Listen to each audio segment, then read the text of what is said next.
Hi everyone, I'm Stephanie London. Welcome to my channel. So today I'm going to be continuing on with my how I plan a book series. In the previous video we looked at the character portion of my planning, and then today I am going to look a little bit more at the plotting side of things and how much I actually do before I start writing the book as far as a book's plot is concerned. Now we're working with the document that I had planned for my book Mr. Dangerously Sexy, which is out in February 2017. It's part of an ongoing series that I've been writing with Harlequin Blaze, which is about a security company in New York, and each book has a great steamy romance with a little bit of mystery thrown in there as well. And so we're using that particular document to talk through what's happening today. So one thing that I want to talk about just quickly before I jump off into the plotting section of things is, so the next section of the document, after I've done the hero and heroine's complete profiles, which I talked about in my previous video, I have a section for secondary characters. So you can see I have the pictures down the side, and then I have a little bit of information just down here. And so these are often people that have featured in previous books or that will be featured in upcoming books that play a role in the current book. So for example, if you have read any of the books, this is Aiden from A Dangerously Sexy Affair, which came out in April, and so he was the hero in another book. And then I've got Reese down the bottom, who is actually the hero of the book A Dangerously Sexy Secret, which is out in October.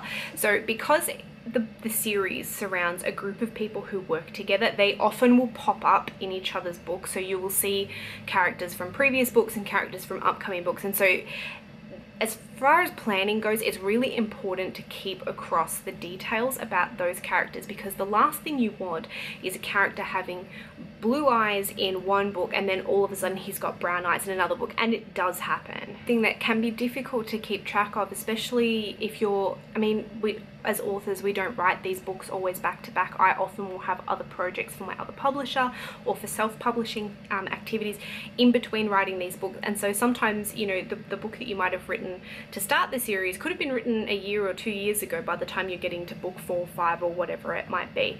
So I like to have that part of the document just to kind of jot down some details. So for example, some of the stuff that I've got here is for Aiden. I've got a quick description of his opinion, what his job was in the company, which book he was in, and who the heroine was for that book, and kind of what sort of a person he is, so that he's a quick thinker, he's an excellent brainstormer, and I have their Myers-Briggs personality type listed as well if I need to go back and have a look at any details.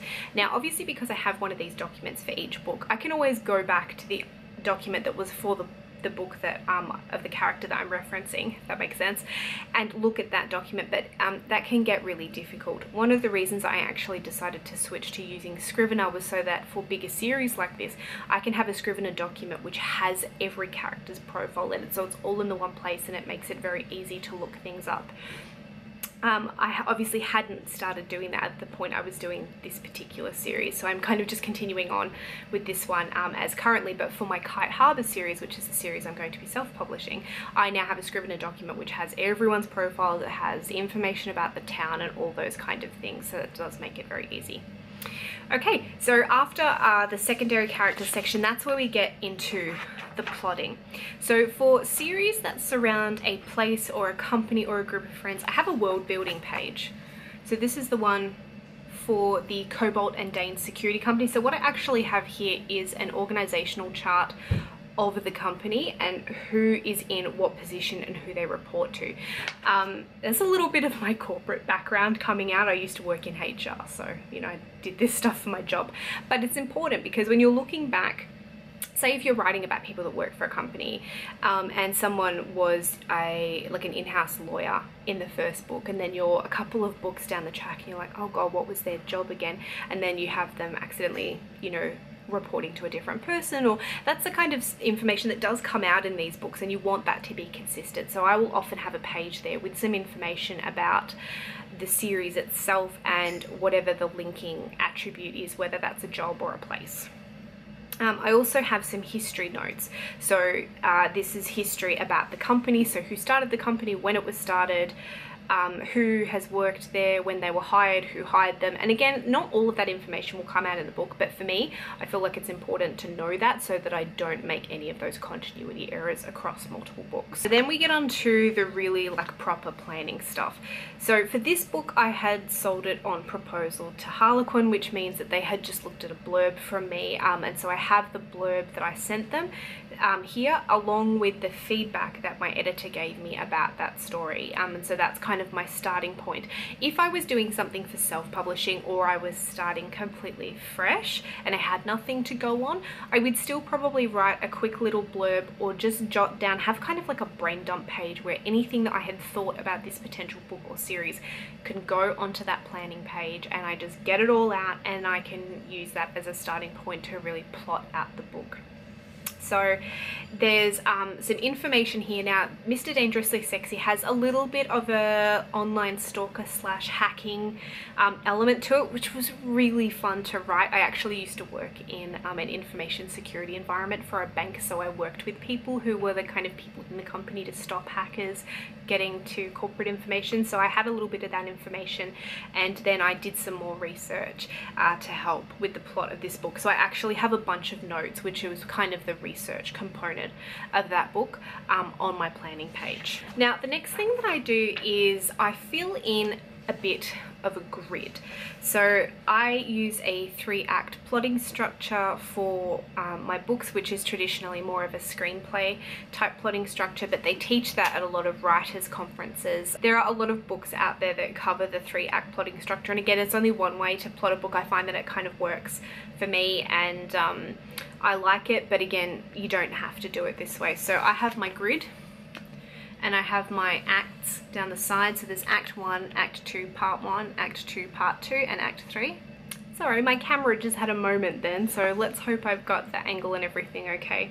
Okay, so I have my 3-act plotting structure, and I have a bunch of boxes that go along each row.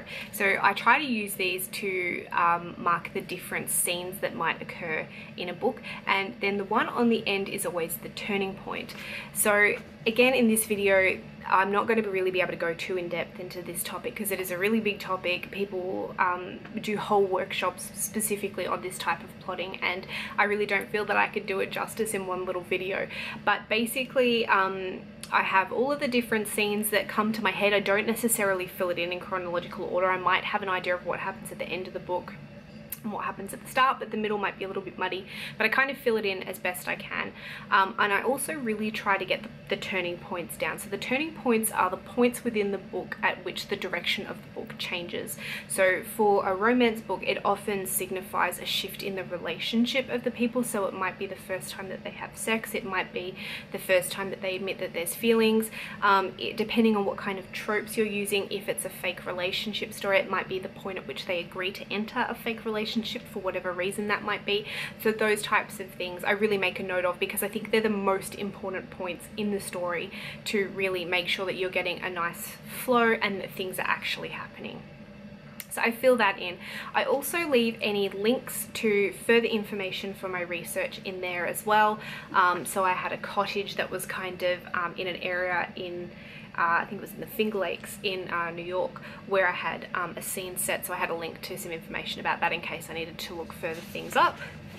And then I go from there. So after I've done the grid as best I can, I don't always fill it out completely for every book, I'll be honest, because sometimes I need to get into the story in a bit more detail to really fill that out. But I use that to then create my synopsis, which is what goes to the publisher. And so in the synopsis, the main things that I try to get out is who the characters are and their GMC. So what is their goal, why do they want that thing, and what's stopping them from getting it, and then making sure that all of the turning points are in there, and then a detail about how all their conflict is resolved and how they come together to have their happy ever after moment. So that is my plotting in a bit of a nutshell. Depending on how much of an idea I have about the book will depend on how much detail I go to in the planning. Sometimes I get a really clear vision of the story and I can fill that stuff out very easy. Other times it takes a while. And while I'm writing my 3 chapters for the publisher along with the synopsis, I tend to be filling that stuff out and fleshing it out further as I go. I don't always do everything in a particular order. Sometimes it kind of all happens at once. So that is a look at my planning process. I really hope that you've enjoyed these videos and they've given you some insight. As I've said, there's definitely no one correct way to do these things. This is just my way, the way that works for me. But if you have any further questions about what I do or how I do things, please feel free to leave them below, and I will see you guys very soon. Thanks so much for watching. Bye.